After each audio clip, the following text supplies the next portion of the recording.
everyone. Welcome back. It's time for another ABCFC podcast. I was about to say Bundesliga A League review. I've really got used to the fact that we're not in the middle of the season anymore. Obviously, we said going into this we'd try and do it at the end of every single round of fixtures in the group. Didn't turn out that way because they went through the last round of fixtures so quickly that it would have left us literally days apart from the end of the second and the end of the group stage. So we decided, what the hell, let's just record it on Sunday and make a whole preview, or review I should say, sorry, of the group stage and what we've seen so far in this World Cup heading into that round 32. Specifically, obviously we're not going to bore you with the nitty-gritty and go into every single game in painstaking detail. It's more kind of, we're going to do it as a winners and losers sort of thing. We've each picked 3 winners, 3 losers from the group stage. That can be a team or an individual, like a manager, player, what have you. So yeah, that's kind of how we're going to do this. Before we dive into it and get started, Ben, obviously, we'll just touch on your AFL stuff. You didn't have a game this week, so you didn't get to see your team lose. How have you been? Yeah, indeed. Pretty good. I was just saying to you, I've done not much today. Just watched the 3 of the last remaining group games, and I was out for a while yesterday, and not a lot. I watched Friday's game for the most part, and had to go off to an appointment, so I was listening on to Harps and Simon Hill on SEN on the radio on the tram going into the city, and so that was good, and we'll get to that. I'll get to that result shortly, but certainly nice quiet weekend, and all the buys are done in the AFL. So full steam ahead for the Saints next week, and I say that, and we'll probably end up.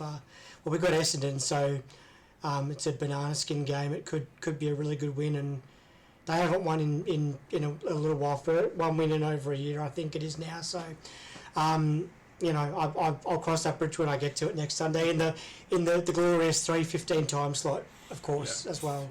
But I think it's our last one of those for a little while. So exactly. And we might as well just jump straight into it. We get started. So yeah, as I said, we're going to pick 3 winners individually, 3 winners, 3 losers in our perspective of what we've had so far in the entire group stage of this World Cup, and just kind of go from there. So Ben, if you want to begin, let's start with our losers, and we'll finish on a positive note with the winners. So who's the first of the 3 losers, so to speak, from the group stage for you? Yeah, well, I've got one that I couldn't split between 2, and I'll get into that last. The first of mine is South Korea. I just reckon they're probably one of the more disappointing stories of this particular tournament, as is the next team that's in my top 3. But so I think that they're definitely one of the stories of the overall tournament for mine. I would have thought that they'd be, really up there to sort of, definitely finish in that bracket of, I think, was it 8 teams going through it in 3rd spot. I definitely would have had, a pretty good sort of feeling about them finishing that, and unfortunately, just not to be. And how about you? Yeah, that's a fair point. Essentially, to be fair, I'm not, 100%. To be honest, I was kind of spaced out. I missed the team that you were talking about. I'm trying to blag my way through it. South Korea. Apologies for that. My mind was elsewhere, people. Preparation, capital P. In terms of South Korea, look, I'm not going to give away my list yet because we'll go through your 3 first. But sure. But yep. No worries. I have, they are. I'm not going to say whether they're in there or not, but yeah, it's a fair point. They've had a poor tournament, by their standards. Especially after they did quite a decent comeback to win their first game and just completely fell flat after that. The defeat to South Africa was horrendous. Fair credit to South Africa, but my word, what an awful performance from South Korea. And they still finished 3rd, but likelihood is, and I think it's all been confirmed now, that they haven't made it through as one of the 8, I should say, better placed 3rd teams. So, by all large and standard, it has been a poor World Cup for them. Yeah. But I mean, on the flip side of that last game, and and I didn't see the game, but the South Africans were overjoyed with that result, and they obviously didn't make it through in 2010 when they hosted, but I think for the growth of the game, there it's still one of the more popular sports. Rugby and cricket are obviously probably the main two, but I think it's great for them, even though they're not going to be going through something to sort of hang their collective hats on, I suppose. But yeah, really disappointing for the South Koreans, I think. And we look at these sort of tournaments and we usually sort of think they're one of the stronger Asian sides. Japan as well, who we know will obviously you know what you're going to get with them. But yeah, I think just from a sort of a promise sort of point of view, as opposed to delivery, I've definitely got South Korea in that top three of the losers. Yeah, I mean, look, I'd ask you, where you think it went wrong for them. For me personally, I think Son is clearly nowhere near the player he used to be. He had little to no impact on this tournament at all, did Son. They struggled to find a source of reliable goals, aside from the two that they got coming from behind against, let's face it, a very poor Czechia side, who did end up finishing bottom of the group, obviously. It just didn't look like they had enough, the firepower going forward. It didn't, to me, that's kind of how I see it. What about you? I think so. Like you said, it's 4 years since the previous tournament, and I just don't think he's the player that he once was, as you mentioned. But looking at the group, I mean, certainly with Mexico there and the South Africans as well, who actually finished above them. That was probably the main story, really. I would have definitely had Korea, locked into that second spot, and I guess that's what makes it sort of more disappointing from a team perspective, rather than one particular player who's been a terrific player over the journey for the South Koreans, no doubt, and of course some of these other South Koreans that are playing in leagues like the Bundesliga and so on as well, that make that team what they are. So I think they'd be really disappointed with the result, not locking in that second spot, and at least another game to continue on. It was that Mexico game, really. Obviously, I know they did lose to South Africa as well, but that Mexico game, which they probably should have drawn, the horrific error from the goalkeeper to give Mexico the only goal in that game. You can't be doing that, and they kind of just seemed to lose their way after that, and they just had no confidence. And a poor World Cup for South Korea. There's no hiding that. Well put, really. I mean, who's your second loser of the three that you've got? The second loser is a side that definitely deserves to be in this list, because you can't come into these tournaments and talk a big game and then get your ass handed to you on a Turkish platter, and that's why I've got Turkey as number two of my three losers or worst teams of the tournament.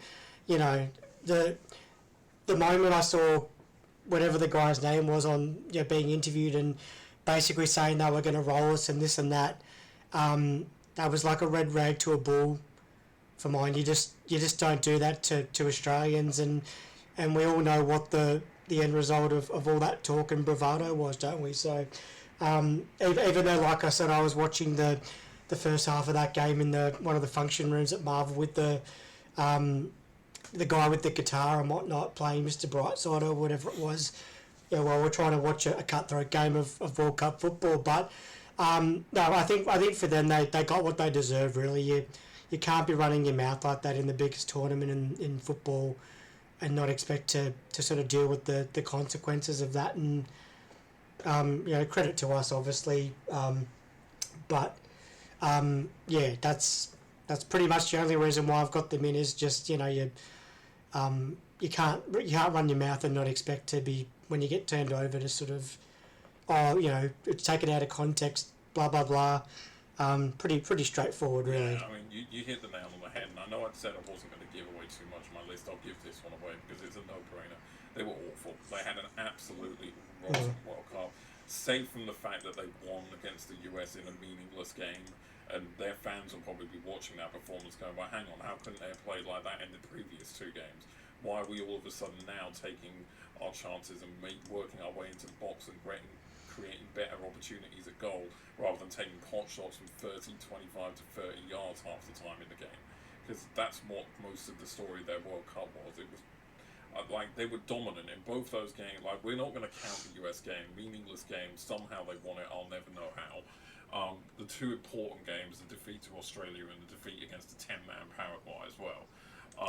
Like, you know, I've never seen, I don't know about you, but I've never seen a team keep, I don't know, 70 odd plus % possession across both games and register over 60 shots or roughly 60 shots at goal and not score a single goal in either game.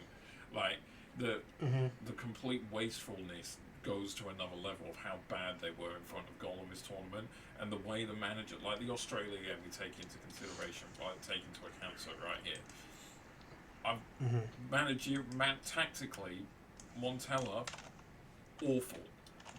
Literally telling his team, and they did this against Paraguay as well, to lump crosses into the box for Aktakolu, who's about half the size of the Australian and Paraguay centre-backs, especially the Australian centre-backs. And he doesn't have the physical. He's not in it for the physical battle up to Aktakolu. He wants the ball to feet, he's got pace, he wants to run in behind when teams are, when they want to play the bay. But Turkey, for some reason, trying to play keep possession high up the pitch, where the other teams are going to sit back and deep around them, and they're still going to try and play to Aktakolu like he's Burak Yilmaz, let's just say, a big, tall target man, centre forward, number 9. The tactical idea that they had going into this tournament blew my mind as to how poor it was, and not only that, to not change it until they lost both those games and then change it is another thing that just blows my mind as well. Like, so wasteful, tactically inept. Like, probably, despite, I don't care that they won their last game against a very good US side.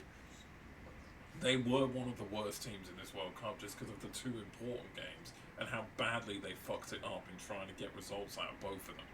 Like, Australia weren't good, sat back, had it easy for them right in front of them as Turkey were just taking pot shots from 25 odd yards and lumping balls into Aktakolu, which Sousa and Burgess easily heading clear every single time without any sort of sweat or anything like that. And against a 10-man Paraguay, after a very stupid red card from Almiron, really created nothing until the very end, where they were finally getting in the box, and the shots were off target, they were wild, they were straight at the keeper. Like, there was just an inevitable sense of panic about them in this World Cup. And yeah, you hit the nail on the head, as I said before.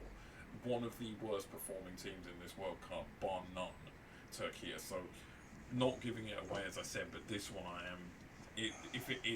If Turkey aren't in a loser's bracket for, performances in this World Cup, then the person who hasn't put them there hasn't been watching an ounce of this World Cup, or at least not an ounce of Turkey's performances in this tournament. No, and the fact that I put them in mentally before they even played their first game, just that particular moment, like I said, it was just you don't do that to Aussie football fans. You don't denigrate them, and the US did, and we know that game didn't work out quite as well. But compared to Turkey, they're a quality side, the US, and they were always sort of gonna have a chip on their shoulder and run their mouth and whatnot, and but Turkey, just what else can you say? We sort of seem to agree on that particular part. Exactly. Poor, awful performance in this tournament. And your third and final loser, who have you picked? So I've picked team/manager for my third, and it's sort of around the same sort of Australian flavour. It's Uruguay and Marcelo Bielsa. Completely let them slip my mind. What an excellent pick that is. Of course, they've had an awful tournament. They have. Yeah, and there's a couple of reasons for this on both fronts. Number one, I haven't forgotten. The first leg in 2006. Whenever it was, we played them in Uruguay, and it was just, all the shit that their fans did to us and whatnot, and the fact that we came out at Homebush and knocked them off, and I remember getting up with mates of mine, my Swans mates, 6 o'clock in the morning or whatever it was and watching that first leg, and it was disappointing that we didn't get the result. But yeah, but certainly for mine, they've been a really quality side in previous tournaments, but just didn't see enough of it this time around. And I still think there's sort of too many individuals in that squad, and they're never really sort of gonna take it up to the other South America. I mean, the fact that you've got other South American sides like Colombia and Mexico and whatnot, clearly. Well, they're North American, technically. North American. Apologies to my Mexican friends, of which I have none, especially after that comment. But could be worse. Colombia and it could be worse. When I went to high school, one time a person in my class actually genuinely thought Mexico was in Europe, so it wasn't. Could have been worse. But yes, continue. Well, it was more that, but me having to explain to my dad on Friday about the stuff that the Americans had posted about Messi, and the fact that just because he plays for Inter Miami doesn't mean he plays for the US, and the fact that somebody actually had to put out a specific post to that effect was hilarious. But yeah, so Uruguay, great in previous tournaments, but really disappointing for mine in this one. And the other side of that goes to their manager, and he's the main reason for that. I thought he was great at Leeds United while he was there, but two things caught my eye with him. Number one was during a particular break in play, during one of the hydration breaks, I did see that he actually sat on, it must have been second half, I'm assuming, he actually sat on one of the Eskies. And I suspect that was to basically tell his team you're not playing well enough. There's actually a reason for that. Does it? No? When he was manager of Leeds, he always sat on this plastic bucket with a cushion on top of it. I think every fan called it the Bielsa bucket. Because it had a Leeds United logo on it, so I did. I think there's a reason for it. I've read somewhere or heard somewhere before back then where I think he has sciatica or some damage to his sciatic nerve, so that's why you see him sitting down a lot when he's on the touchline, more than standing, I think, something like that. It sounds weird and ridiculous, but I think that's the truth as to why he has to, and that's why there's a cushion there and everything, because it's to make it more comfortable for him because of the nerve, the sciatic nerve damage that I think he has. Yeah, definitely. That's the thing. I just sort of assumed because they obviously weren't playing well, and I thought that might have been the reason why. But thank you for adding a bit of context to that particular, because I wasn't aware of that with the leasing. But the other thing that really had him in my list was the press conference he did post game the other day, where he basically screamed at the journalists to hurry up. Now, I don't speak much Spanish. My Spanish is very limited, but even I knew what was going on there. And the guy's got anger management class might be the next thing he has to manage when he gets back to Montevideo, I think. So, so basically, he's been a great manager, but going back to Uruguay, he's probably going back to his home country in Argentina.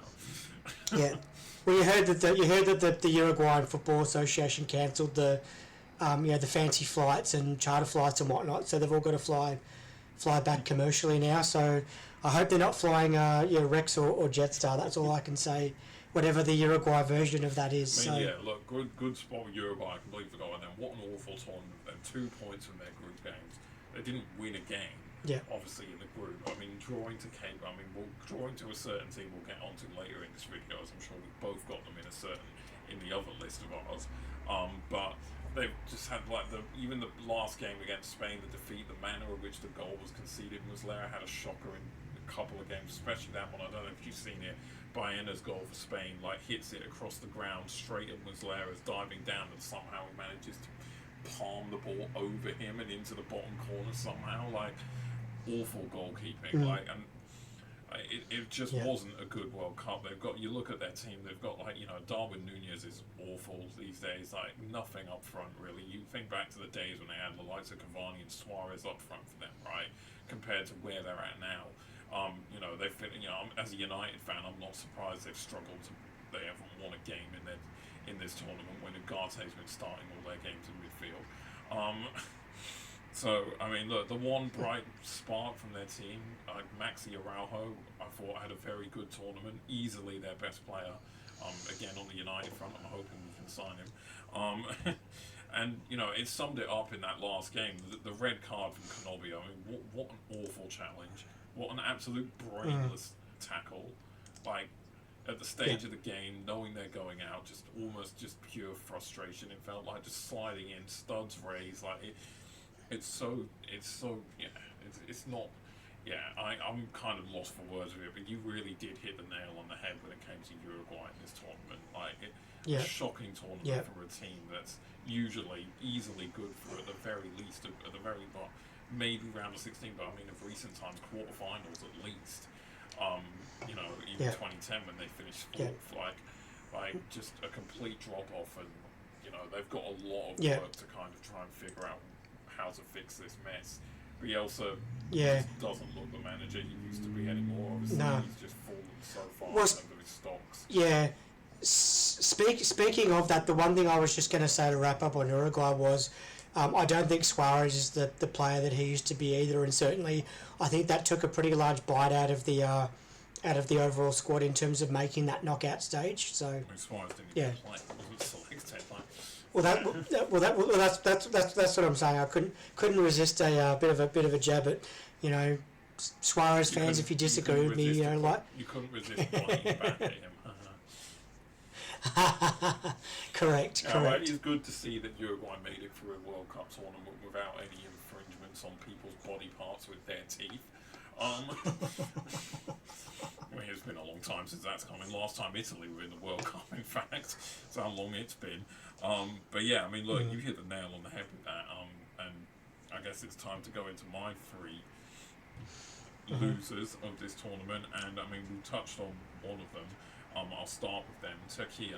Obviously, we've already touched on this a lot. We've got a great detail, but for the same reasons, pretty much as yours. Although mainly more for me focused on tactically, how inept they were. Montella's decisions on telling them how to play. They're not really reading game situation at all in those two important games. Not really it's not like they weren't having a go. It's just they were crap.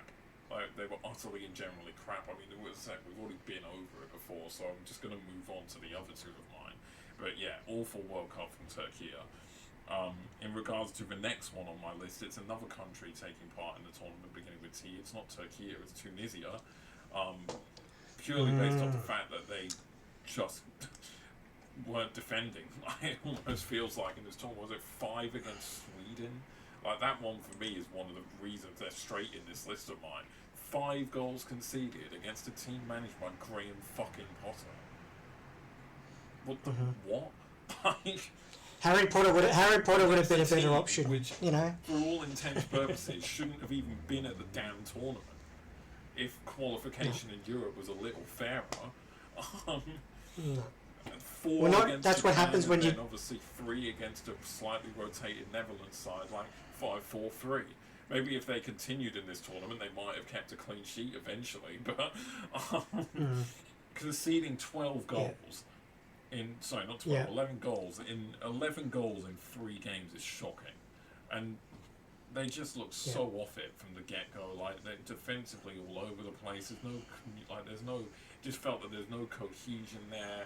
Like, it's just an awful performance from Tunisia, and then to cap it all off, they sack their manager after their first game. The replacement comes in, they still lose heavily in the following 2 games and still look average. Like, from the get-go, they fucked themselves in this tournament, and they just had no, the Hispanic stations, who on earth, genuinely, in a World Cup, or an international tournament, sacks their damn manager after 1 game in the tournament? They could have just waited till the end of the tournament. No, just sack him after 1. It's not the league. It's not like that's got to be the quick, they're expecting the quickest new manager bounce in the history of football, possibly. Just a couple of days on the training ground and you'll be right to go against a well-organised Japan. Obviously not. Lost 4-0. And then it was done. But yeah, look.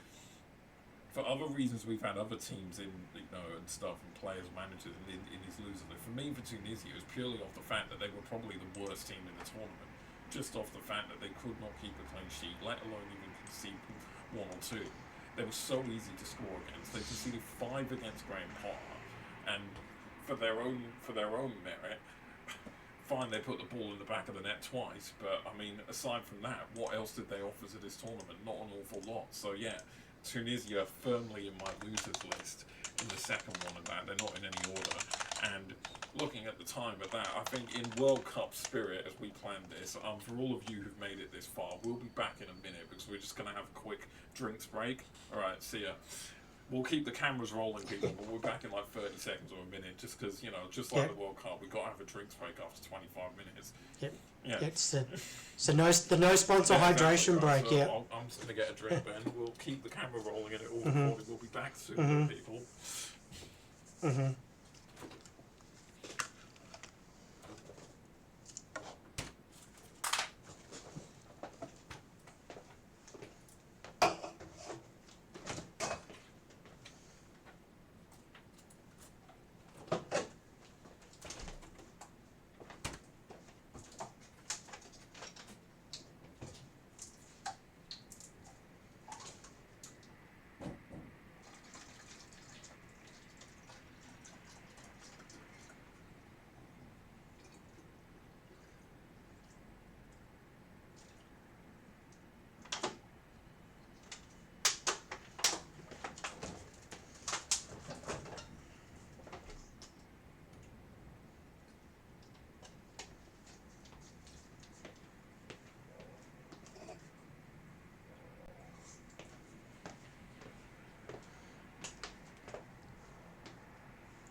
Waiting for Ben to get back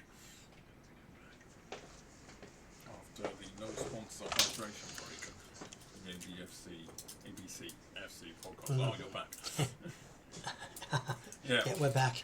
We're back, everyone. Great hydration break that. And we promise that's going to be the only time we do this in this podcast. We just had to do it because why not, eh? Such a piss take, as I've been saying. It's just absolutely ridiculous. I mean, I see it a lot in AFL. That's what the quarter time, half time breaks and whatnot are for. So Aussie AFL fans are used to it, but I unfortunately think it's going to be something in these sort of FIFA tournaments that you're going to keep seeing. I just don't think they're going to listen to the fans and scrap them, because I even heard the English fans booing them this morning. I'm just going to say before we get back on track here, you having a problem with the hydration break surprises me as you being also a basketball fan. The biggest reason I can't watch that sport is because there's way too many breaks. Like, the ball goes out with timeouts and whatnot. Stuff. Like, how can you hate a drinks break but you enjoy watching basketball, which has about 50 timeouts a game? Like, yeah. Because if it means if I can go and get hot chips or something, if I a bottle of water or whatnot, if I need to, or beat the watching Phoenix live. What about if you're watching Mavericks just on the TV, or Phoenix on the TV?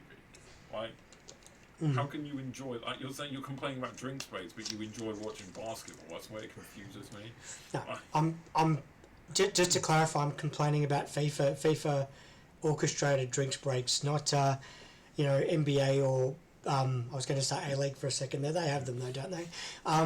NBA and whatnot, drinks breaks. So, but I just think with these, it's nothing more than a money-making exercise. Everyone can see that.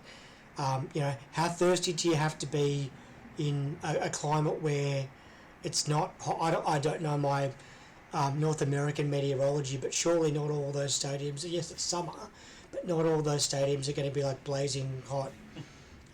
Particularly in the evening. So. But anyway, that's my rant on hydration breaks. Let's get back to the show. So on to my third and final a choice in my loser list. I had a toss-up here between two countries. You've actually already gone over the first one, so that makes it easy for me because I can then chuck on the other one. One of them was South Korea, but we've already spoken about it, so I can skip on. The other ones, now, so far when we said losers, we basically talked about countries and teams that have been eliminated now from the tournament. My one actually finished second in their group, but I'm still putting them in the loser column because of their manager, and I don't know how long it's going to take their country to get a decent manager for the quality of players they have in their squad to their availability. And to stop shoehorning a particular player into the team, which I love as a United fan, but I think he's just a little bit past it now, if I'm being honest. Even though he has just broken a record of scoring in 6 consecutive World Cups, which will probably never be broken after that. I am, of course, talking about Ronaldo, and therefore I am, of course, talking about Portugal. Yes, they finished second and made it through the group. Yes. But they drew to Congo. Yes, they beat Uzbekistan 5-0, whatever. 5-1 or 5-0, whatever it was. And drew to Colombia earlier today, where Colombia probably, on balance, should have won that game. They're crap, Portugal. Like, I don't really expect them to go much further in this tournament, potentially even get eliminated in this next game, depending who they're playing, because they just aren't a good team. Even though they've got good players, Roberto Martinez is an awful manager. Like, he tried it with Belgium, failed to get the most out of that golden generation that they had, and now he's failing with a golden generation of Portugal. I don't know how much longer people, other big teams or countries, are going to give this guy a chance, honestly. You look at Portugal's squad on paper, they should be cruising through the group. They should be easily favourites to make the semi-finals or at least quarter-finals without any trouble. And yet, here we are in a situation where I don't think they're going to make it to the round of 16, let alone the quarter or semi-finals. Shoehorning a 41-year-old Cristiano Ronaldo into a 40-year-old Cristiano Ronaldo into your team is probably the reason why. Because he's clearly not got the legs at all anymore. Yeah, I know he scored twice against Uzbekistan, fine, I get that. And as I said, caveat, as a United fan, I love him, and if I'm choosing a debate of all time, it's Messi and Ronaldo. But in terms of the way they're finishing their careers, Ronaldo is clearly the one falling behind, and I know he's just broken a record which probably will never ever be broken, but aside from that, he just looks so off the pace. Was poor against, scored twice against Uzbekistan, poor against Congo, poor against Colombia, probably going to start and play most of the game they have next, and probably will be poor in that as well. When Portugal play without him, they look way better. So if they're taking this tournament seriously, and I know it's hard to drop Ronaldo just because of the presence he is, but maybe you need to start thinking about trying to focus on winning. My thing is they're probably not. They're probably going to get eliminated in the next all-round after, and then Ronaldo will eventually retire in this next year or so, and then they'll be able to look forward to the next tournament. But just focusing on this World Cup, they're in my loser list because Roberto Martinez has a world-class squad at his disposal, and he can't even... they just look like they're going to struggle to get through their next game in this tournament, and they didn't have an easy group stage, really, aside from a win against a first-time nation in Uzbekistan. So, go figure, right? I mean, what are your thoughts on Portugal? Well, I mean, you mentioned Roberto Martinez there, and I was thinking, well, I don't mind him because he was the ex-manager of West Brom, and then I thought, oh, that's Roberto Di Matteo. But Romelu Lukaku did have half a season at the Albion, so I've got a lot of respect for them.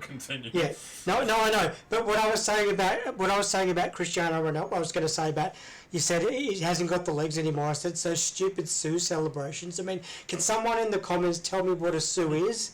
Like, I don't even know. It's like, and I could do it these days, but then I'd probably, twist my knee and, I'd be managed through the podcast, I think, for the next few episodes. But look, I think you're right, and it just sort of seems to me like, they're sort of relying on him and the two Neves guys, and I think was one of them was ex-Wolves, right? So.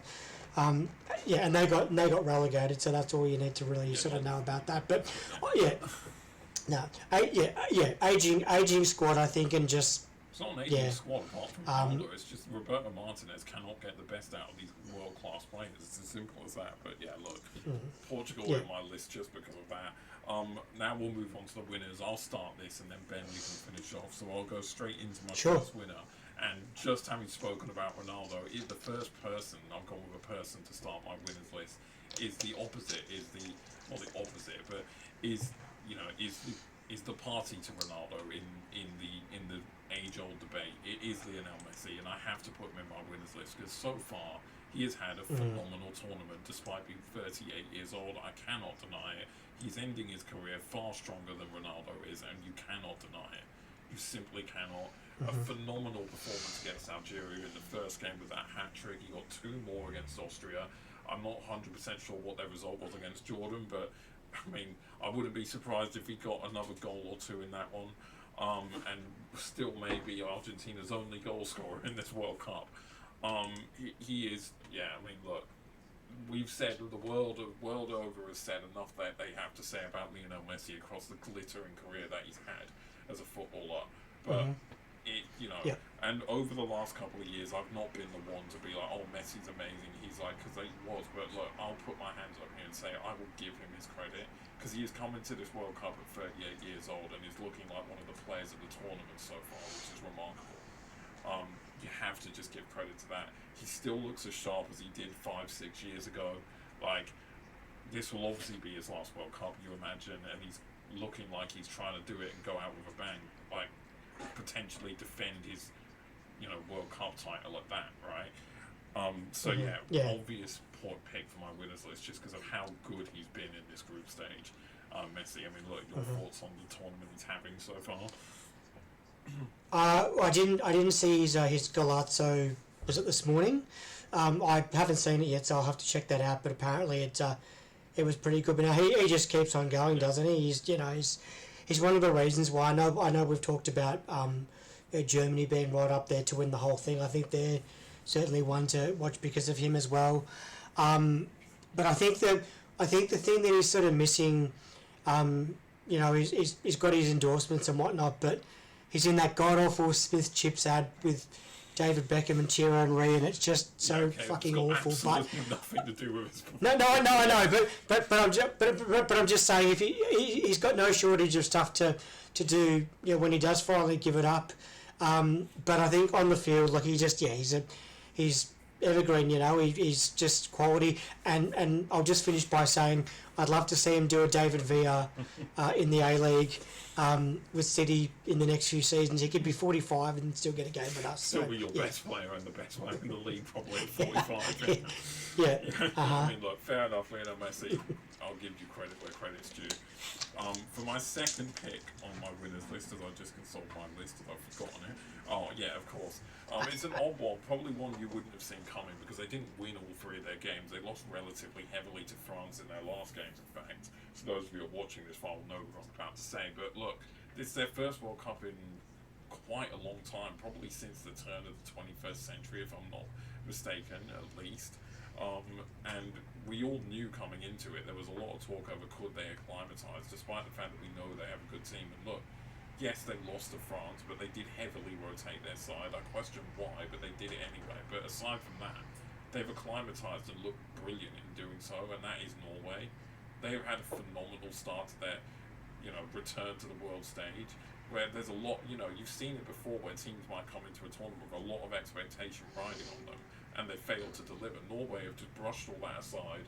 Haaland's brushed all that aside, and they've just been like, look, we're here, and better get used to us because we're probably going to be in the next load of tournaments, and we're going to become a force to be reckoned with. Because you look through our squad, they've got a lot of talent in there, and they're delivering right now. We talk about when I mentioned Portugal in my loser list, but they're not delivering with the talent.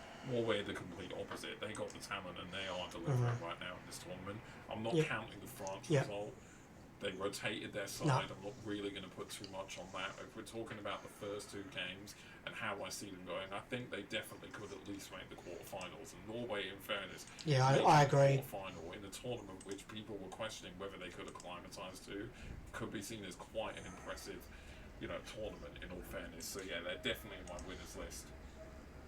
Mhm. Haaland looks like he's taken to the world stage immediately. They've got, all the Yeah. Odegaard's look sharper than he has for most of the Premier League season. In all fairness, and Yeah. Oscar Bob's there. They've just got a lot of good players in there, and they're delivering. And Starless Yeah. Solback, I'm not really enough known about him as a manager, but he's been there a long time, and he's managing to keep Yeah. up with it as they keep trying to climb the ranks. So yeah, in my winners list, because fair Yeah. credit, they deserve it.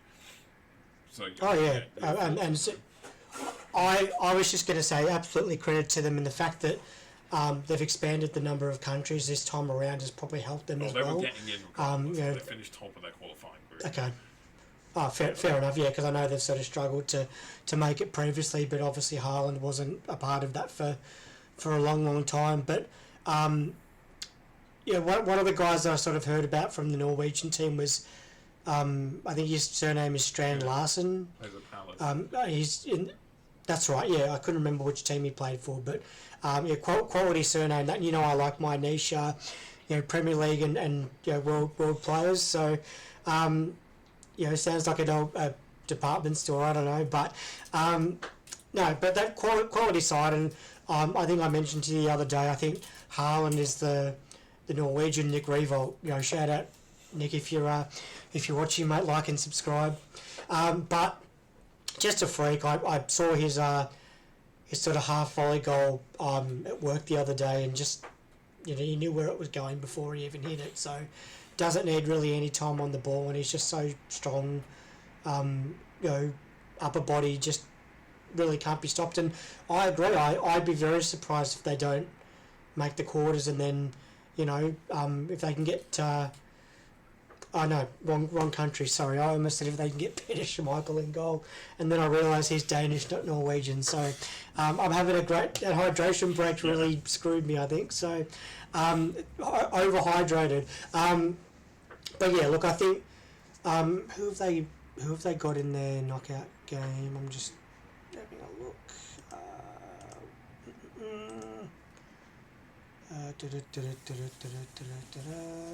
It is Ivory Coast. So yeah, I'd actually have them as slight favourites. I think just because I don't really know too many of the Ivorian players. Sort of still going around. Drogba doesn't play for them anymore, does he? The player you've been at. Oh yes, him. Yeah, yeah. So him, because quality plus, so him, and that's about it. So I think they're every chance of making the quarterfinals, and then I guess, we'll see. Exactly. So on to my third and final winner, and I believe this is one you've probably got in yours, so I'll cover it now, so you don't have to get into too much detail when you do it, because I'll be surprised if they're not. But it is the plucky underdogs themselves in their first ever FIFA World Cup, and finishing second in the group, unbeaten through the group as well. Draws against Spain and Uruguay. Yes, those of you who are still watching, I'm obviously talking about Cabo Verde. Who else? What a performance from them so far in this tournament. 3 draws, unbeaten into the round of 32 in second, not third, second in their group. And as I said before, drawing against Spain and Uruguay in their first 2 games, and meaning they could go. I mean, they didn't have to, because they still needed the point, obviously, but they probably should have and possibly could have won against the other team in the group, but Saudi Arabia. Getting the draw there, and I mean that speaks. It's the fact that they've gone. Their first time in the World Cup, small island nation, not a lot known about them. Their goalkeeper's 40 years old, has a man of the match performance against Spain. Then they show they can score goals against Uruguay and score draw. And then obviously they hold their own and keep themselves unbeaten against Saudi Arabia and progress into the round of 32 as a result of it. And now they draw themselves a massive meeting against Messi and Argentina as a result of that as well. So, I mean, couldn't they continue and pull off another shock? That's what we really want to know, right? But look, what a tournament from Cabo Verde. Yeah. What an absolutely outstanding group stage from them. Yeah, they didn't win a game, but they didn't lose a game, and they've made it through. That's really what matters. And for obvious reasons for that, they go into my winners bracket because of the fact that they've made it through. When they had to play Spain and Uruguay and didn't lose to either. So, fair credit to them. And their goalkeeper, Vozinha. If you're watching, mate, don't forget to like and subscribe. But yeah, I mean, look, I think it'll be a perfect tangent to go into yours list, because if I'm correct, you've probably got them in your winners list as one of the three, haven't you? I do. So we may as well sort of carry on that comment. Yeah, exactly. Look, fair play. All the credit goes to them. I think I might have said in our preview episode a couple of weeks ago, I sort of hope they do quite well.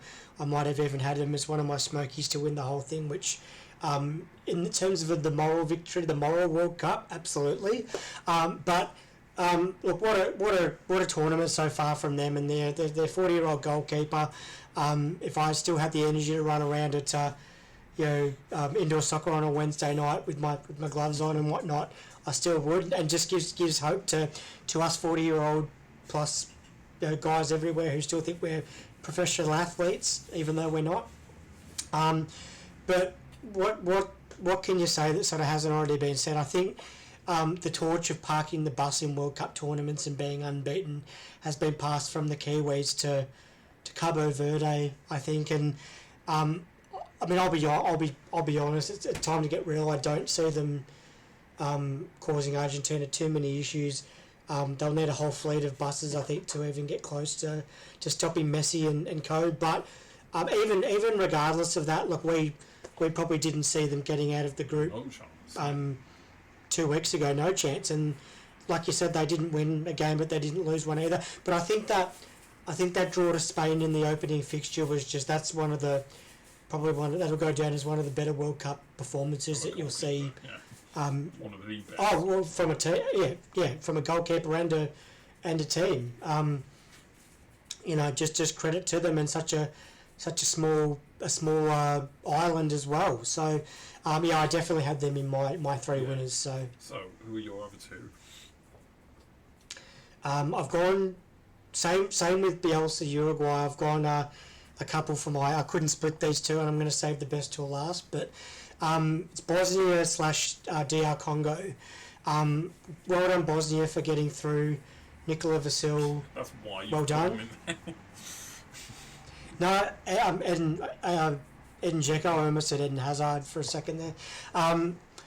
Just quality. I mean, the guy's 40, nearly 40, yeah.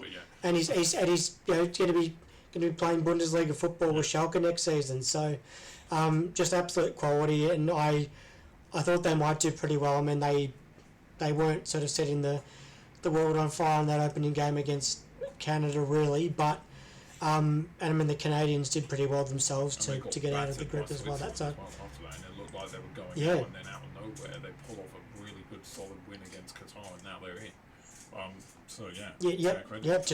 Just go. It is just goes to show that one bad fixture doesn't dictate your group stage efforts, really. So you can certainly there's the ability to bounce back if teams are good enough, and we've seen that from multiple sides so far this tournament, and let's hope it continues, because it's what you want to see. We don't want to see the same old teams at this stage of the tournament. You want to see a bit of life, and the Bosnian fans, from what I've seen on socials and whatnot, have just been absolutely epic, and it's great to see, really. And there's other countries that have embrace that as well. The Dutch, the Scots. I mentioned the bars in Boston will probably be glad when they get on the plane and go home. I think they can have their pubs and their beer kegs back to themselves again. So, but just credit to Bosnia Herzegovina for a great tournament so far, and DR Congo's in the same boat.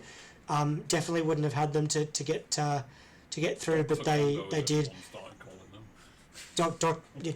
Congo, it turned out to be the right prescription, right, for them to make it through, and that win against Uzbekistan was just quality.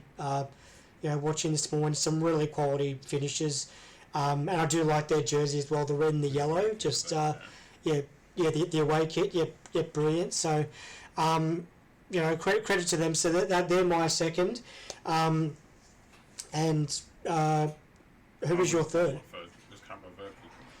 You have two. Sorry, my bad. My third. Well, it's probably not going to be much of a stretch in terms of who I've picked as my third. I'd probably have to move interstate. I'd have to move overseas if I didn't have them in my list here. I knew this was coming. This is utterly farcical. I'm sorry. I've got a lot to say about this, and I don't want to go into a rant. But go on then. Soapbox time, go on. Fucking Australia in the winners list. They've not been good. You scored twice against a shit Turkey side, got completely played off the park by US, and they weren't even at 100%.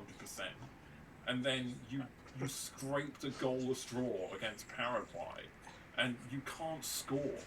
Like, you're not going to beat Egypt. You're going to get dumped out. But I'm sorry. How on earth? Please justify how on earth you can put the only team I think in this tournament who've not decided to have a go in games.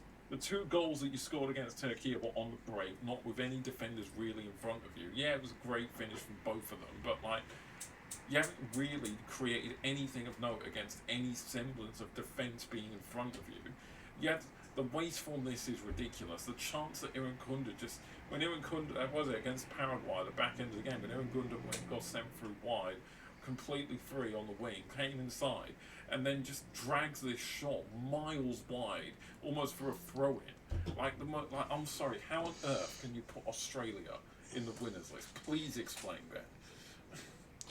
Well, because we have an audience of Australians that watch this podcast. This is YouTube. We've probably got some Tunisian people who might watch this. I don't mean I'm putting them in the winners list. Well, maybe next tournament I'll put them in there. But there's a couple of reasons for this, and one of them is my own selfishness, and that's because as we know, we've done this podcast for a while now.